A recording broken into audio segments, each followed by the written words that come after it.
বিসমিল্লাহির রহমানির রহিম। আসসালামু আলাইকুম প্রিয় নবম দশম শ্রেণীর ছাত্রছাত্রীবৃন্দ। আজকে আমি তোমাদেরকে শেখাবো তোমাদের উচ্চতর গণিত বইয়ের দ্বিতীয় অধ্যায় অনুশীলনী 2 পৃষ্ঠা নাম্বার 62 নাম্বার পৃষ্ঠার 15 নাম্বার সৃজনশীল প্রশ্ন। শিক্ষার্থী বন্ধু, আজকে আমরা শিখব 15 নাম্বার সৃজনশীল প্রশ্ন। চলো তাহলে শুরু করি। প্রিয় শিক্ষার্থীবৃন্দ, ক নাম্বার হচ্ছে পি অফ এক্স কে আদর্শ রূপে লিখে মুখ্য সহগ নির্ণয় করো। আমরা প্রথমে পি অফ এক্স কে লিখে নেব।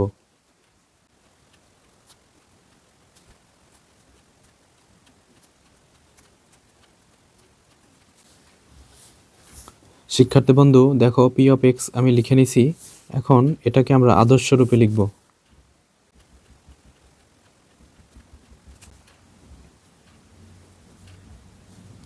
দেখো শিক্ষার্থী বন্ধুরা, আদর্শ রূপের লেখার নিয়ম হচ্ছে যার মাত্রা সবচেয়ে বেশি, অর্থাৎ যার সূচক সবচাইতে বেশি। দেখো 4x⁴। শিক্ষার্থী বন্ধু, এখানে দেখো 4x⁴ আছে, সবচেয়ে বড় সূচক পাওয়ার, যেটাকে আমরা বলি সবচেয়ে বড় পাওয়ার। আবার এটা হচ্ছে তার চেয়ে একটু ছোট, এটা হচ্ছে তার চেয়ে ছোট, তারপরে দেখো এটা তার চেয়ে ছোট, আর এটা হচ্ছে ধ্রুবক পদ। শিক্ষার্থী বন্ধু, তুমি মনে রাখবা, যার সূচক বা পাওয়ার সবচাইতে বড় সেটা হচ্ছে সামনে বসবে, প্রথমেই বসবে। তাহলে এক্ষেত্রে প্রথমে বসবে 4x⁴। তারপরে দেখো শিক্ষার্থী বন্ধু, এখানে কিন্তু 4-এর পরে সূচক কিন্তু 3 আছে, তাহলে প্লাস 12x³ তারপর দেখো এই যে 7x² প্লাস, যেহেতু সামনে কিচ্ছু নেই, প্লাস 7x²। তারপরে দেখো এক্স আছে -3x, তারপরে দেখো একটা ধ্রুবক পদ আছে -a। প্রিয় শিক্ষার্থী বন্ধু, আমি আদর্শ রূপে লিখছি। দেখো প্রথমে সর্বোচ্চ সূচক, তারপরে ছোট, তারপরে ছোট, তারপরে ছোট, তারপরে শেষে তুমি ধ্রুবক পদটা দিয়ে দিবা। এটা আমাদের আদর্শ রূপে লেখা হয়ে গেল। এখন আমাদের প্রশ্নে বলছে যে এর মুখ্য সহগ নির্ণয় করো। শিক্ষার্থী বন্ধু, মুখ্য সহগ নির্ণয় করার আগে আমাদের মুখ্য পদ বের করতে হবে। শিক্ষার্থী বন্ধু, এখানে যার সূচক সবচাইতে বড় সেটাই হচ্ছে আমাদের মুখ্য পদ। তাহলে আমি লিখতে পারি অতএব মুখ্য পদ সমান সমান 4x⁴। এটাই হচ্ছে আমাদের মুখ্য পদ। এখন এই মুখ্য পদের সহগ কত? 4। তাহলে অতএব মুখ্য পদের সহগ মানে আমরা কি বুঝি?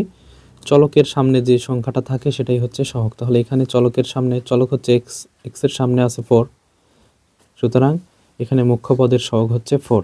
শিক্ষার্থী বন্ধু, এটাই হচ্ছে আমাদের ক নম্বর প্রশ্নের সমাধান। প্রিয় শিক্ষার্থীবৃন্দ, খ নম্বর প্রশ্নে দেখো, খ নম্বর প্রশ্নটি হচ্ছে পি অফ এক্স এর একটি উৎপাদক x+2 হলে এ এর মান নির্ণয় করো। শিক্ষার্থী বন্ধু, এবার আমরা কি করব? পি অফ এক্স এর মানটা আগে লিখে নেব।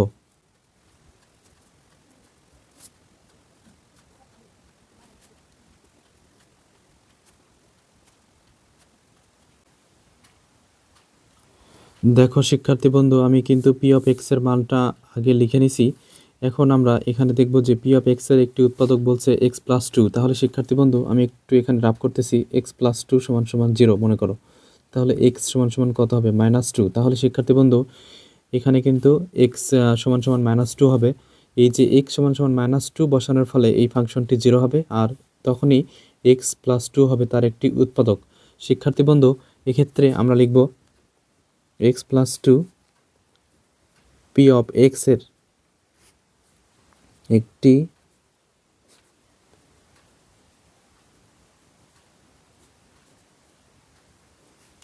উৎপাদক হলে শিক্ষার্থী বন্ধু, এক্ষেত্রে পি অফ -2 = 0 হতে হবে। পি অফ -2 = যদি 0 হয়, তাহলে কিন্তু x+2 হবে তার একটি উৎপাদক। এটা হচ্ছে প্রিয় শিক্ষার্থী বন্ধু আমাদের ভাগশেষ উপপাদ্যের সাহায্যে উৎপাদক নির্ণয় করার যে ফর্মুলা, সেটা আসলে এখানে প্রয়োগ করা হয়েছে।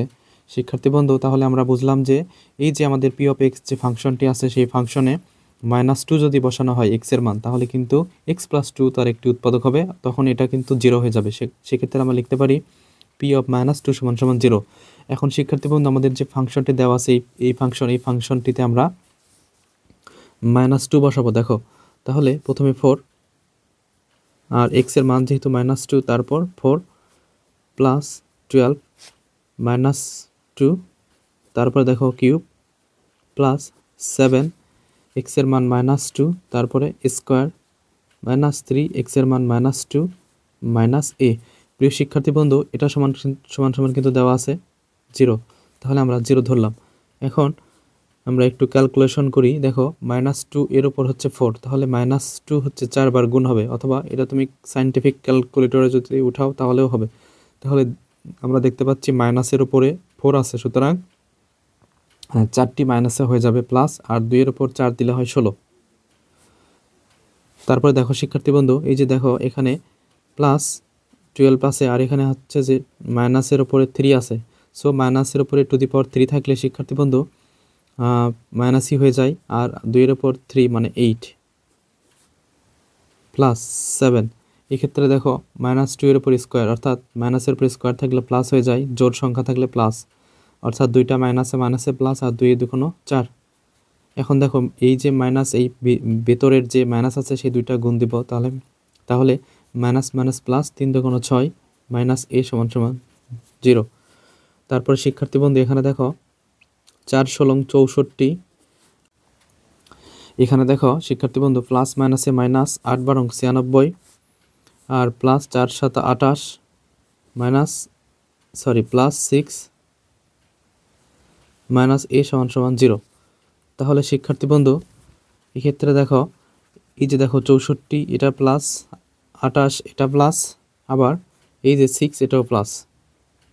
তাহলে এই তিনটা আমরা আগে যোগ করে নেব। তাহলে দেখো 64 28 আর 6 যোগ করে আমরা দেখলাম আমাদের হবে হচ্ছে 98 মাইনাস, দেখো এখানে আছে কিন্তু 96, আর এখানে আছে -a 0।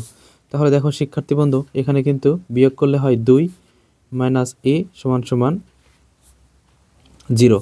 এখন শিক্ষার্থী বন্ধু আমরা যদি a কে ডান পাশে পার করে দিই তাহলে 2 = a, অতএব a = কিন্তু আমরা 2 পাইলাম। দেখো তাহলে এই যে আমরা a = 2 পাইলাম, এর মান কিন্তু 2 এখানে বসালে এই ফাংশনটি 0 হয়ে যাবে, তখন x + 2 হবে তার একটি উৎপাদক। শিক্ষার্থী বন্ধু এটাই হচ্ছে আমাদের a এর মান।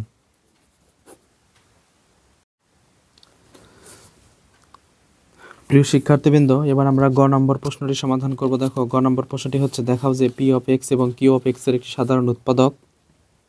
সো শিক্ষার্থী বন্ধু সাধারণ উৎপাদক মানে বলতেছে যে এখানে গসাগু বা কমন জিনিসটাকে বোঝাচ্ছে। শিক্ষার্থী বন্ধু তাহলে প্রথমে আমরা p of x কে লিখে নিই।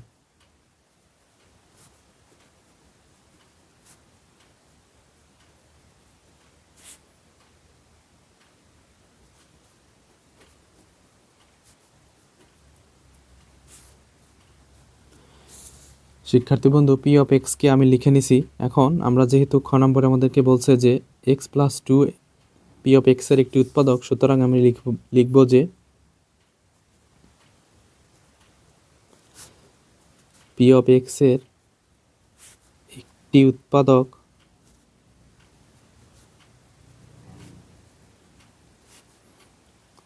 হলো x + 2। তাহলে শিক্ষার্থী বন্ধু x + 2 যদি তার একটি উৎপাদক হয়, তাহলে আমরা প্রথমে আমাদের যে ফাংশনটি দেওয়া আছে সেই ফাংশনটি লিখে নিই। দেখো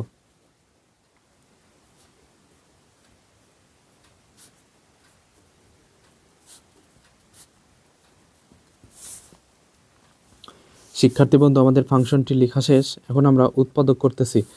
সো আমাদের যেহেতু বলছে এর একটি উৎপাদক দেওয়া আছে x + 2, সুতরাং আমরা প্রথমে লিখব x + 2।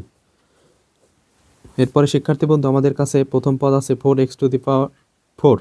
এখন 4x⁴ কে যদি x দ্বারা ভাগ করি তাহলে 4x³ হয় শিক্ষার্থী বন্ধু। সুতরাং আমি এখানে প্রথমে লিখব 4x³ দ্বারা গুণ। তাহলে 4x³ দ্বারা x কে গুণ করে দেখো 4x⁴ হয়, আবার 4 আর এখানে 2, 4 2 8। তাহলে এখানে যেহেতু প্লাস আছে দেখো প্লাস প্লাস প্লাস, 4 2 8, আর এখানে হচ্ছে x³, তাহলে x³। এরপরে আমরা আরেকটা উৎপাদক লিখব x + 2। এখন শিক্ষার্থী বন্ধু দেখো আমাদের কাছে আছে হচ্ছে প্রথম পদ যেহেতু শেষ, আমাদের কাছে আছে হচ্ছে 12x³ আর আমরা লিখে ফেলেছি কিন্তু 8x³। তাহলে আরও যদি 4টা x³ এখানে গুণ দিয়ে দিই তাহলে যোগ করি তাহলে কিন্তু 12x³ হয়। যেহেতু আমাদের দুইটি পদের কাজ শেষ, এখন আমরা এই পদ দ্বারা কাজ করব। তাহলে প্লাস এখন দেখো আমাদের 4x কিউবকে x দ্বারা ভাগ করব, আমরা ভাগ করলে দেখো একটা করে কেটে যাচ্ছে, থাকতেছে কিন্তু 4x স্কোয়ার। তাহলে 4x স্কোয়ার লিখলাম। এখন 4x স্কোয়ার তার এক্সকে গুণ দেবো, দেখো 4x কিউব হয় আবার 4 দুগুণ 8, আর এখানে থাকে x স্কোয়ার।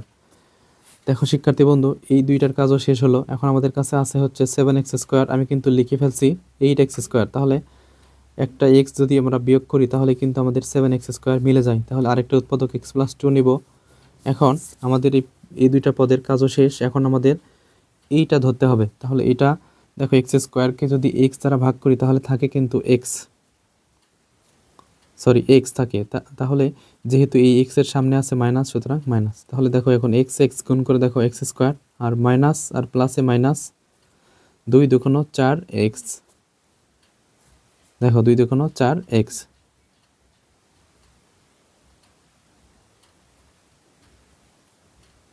তারপর প্রিয় শিক্ষার্থী বন্ধু, আমি এখানে একটু ভুল লিখছি। এখানে হবে হচ্ছে এর মান যেহেতু আমরা 2 বের করছি, সুতরাং এখানে 2 লিখতে হতো, 2 লিখতে হবে। প্রিয় শিক্ষার্থী বন্ধু, এখন দেখো x গুণ করলে x স্কোয়ার আর প্লাস মাইনাসে মাইনাস 2x। এখন আমরা আরেকটা উৎপাদক নেব x প্লাস 2। এখন দেখো আমাদের কাছে আছে কিন্তু মাইনাস 3x, আমরা লিখছি কিন্তু মাইনাস 2x। তাহলে আমরা যদি এখানে আরও যদি একটা মাইনাস x যোগ করে দিই, দেখো মাইনাস 2x আর x যোগ করলে হয় মাইনাস 3x। এখন এখানে যেহেতু আমরা x দ্বারা xকে ভাগ করলে পাবো হচ্ছে -1, সেজন্য -1। এখন দেখো -1 দ্বারা x-কে গুণ দাও, -x, প্লাস মাইনাসে মাইনাস, দেখো -2 তাহলে শিক্ষার্থী বন্ধু, এই যে দেখো x plus 2, x plus 2, x plus 2, x plus 2, 4টা x প্লাস 2 থেকে আমরা একটা নিছি। এখন থাকলো হচ্ছে আমাদের কাছে 4x cube plus 4x square minus x minus 1। তো শিক্ষার্থী বন্ধু, আমরা এটাকে আবার ভাঙতে পারবো। তাহলে এখান থেকে আমরা যদি 4x স্কোয়ারকে কমন নিই, দেখো 4x স্কোয়ারকে কমন নিলে হয় x প্লাস 1, আর এখান থেকে -1 কমন নিলে হয় x মাইনাস মাইনাস প্লাস 1। এখন x প্লাস 2, এখান থেকে হবে x প্লাস 1 আর 4x স্কোয়ার মাইনাস 1।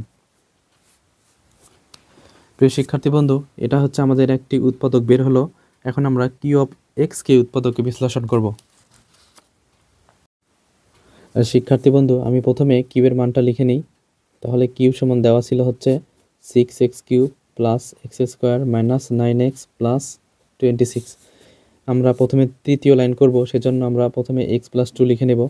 এখন যেহেতু আমাদের কাছে আছে হচ্ছে x আর এখানে আছে হচ্ছে 6x কিউব, তাহলে 6x কিউবকে যদি x দ্বারা ভাগ করি তাহলে হয় 6x স্কোয়ার। সুতরাং 6x স্কোয়ার দ্বারা গুণ, তাহলে 6x স্কোয়ার দ্বারা x-কে গুণ করলে 6x কিউব, আবার 6x স্কোয়ার দ্বারা 2-কে গুণ দাও, তাহলে 6 দুগুণ 12x স্কোয়ার। এরপর আমরা আরেকটা উৎপাদক নেব x প্লাস 2। এখন আমাদের কাছে আছে হচ্ছে 12x স্কোয়ার, কিন্তু আমাদের প্রশ্নে দেওয়া আছে একটা x স্কোয়ার, সেজন্য আমরা 11x স্কোয়ার বিয়োগ করব। তাহলে দেখো 11x স্কোয়ার থেকে 12x স্কোয়ার থেকে 11x স্কোয়ার বাদ দিলে বিয়োগ করলে হয় একটা x স্কোয়ার। শিক্ষার্থী বন্ধু, এখন আমাদের এই দুইটা পদের কাজ শেষ। এখন আমরা এটা করব 11, এই যে x, তাহলে 11x-কে x দ্বারা ভাগ করলে -11x হয়। এখন দেখো 11x আর x গুণ করলে 11x স্কোয়ার, আর প্লাস মাইনাসে মাইনাস, 11 দুগুণ 22 মাইনাস 11 দুগুণ 22x। এরপর আমরা আরেকটা উৎপাদক নেব x প্লাস 2। এখন আমরা দেখব যে আমাদের কাছে আছে হচ্ছে -22x আর উপরে আছে আমাদের 9x। তাহলে শিক্ষার্থী বন্ধু, আমরা কি করব, দেখো আমরা কিন্তু এটা কি করতে পারি যে 22 থেকে যদি আমরা 13টা x বিয়োগ করি তাহলে কিন্তু 9 হয়। দেখো প্লাস মাইনাসে মাইনাস বিয়োগ করতে হবে। তাহলে এই দুইটা পদের কাজ শেষ। প্লাস এই যে আমরা যদি 13 অর্থাৎ 13x-কে যদি x দ্বারা ভাগ করি তাহলে আমাদের থাকে হচ্ছে 13। আর এখন এই যে 13 আর x গুণ দিলে হয় 13x, আবার 13 দুগুণ 26 প্লাস 26 মিলে গেছে। দেখো এখন x plus 2, x plus 2, x plus 2 তিনটার জন্য x প্লাস 2 একটা কমন নেব, আর আমাদের থাকবে হচ্ছে 6x square minus 11x plus 13। শিক্ষার্থী বন্ধু, আমরা কিন্তু দেখো এখানে কিন্তু পাইছি হচ্ছে x প্লাস 2। আমাদের পি অফ x এর একটি উৎপাদক ছিল হচ্ছে x প্লাস 2। তাহলে এক্স প্লাস টু কিন্তু দুইটারই উৎপাদক হলো, অর্থাৎ দুইটার ভেতরেই কমন আছে, সেজন্য আমরা লিখতে পারি এক্স প্লাস টু হলো পি অফ এক্স ও কিউ অফ এক্স এর সাধারণ উৎপাদক। সাধারণ উৎপাদক মানে কমন।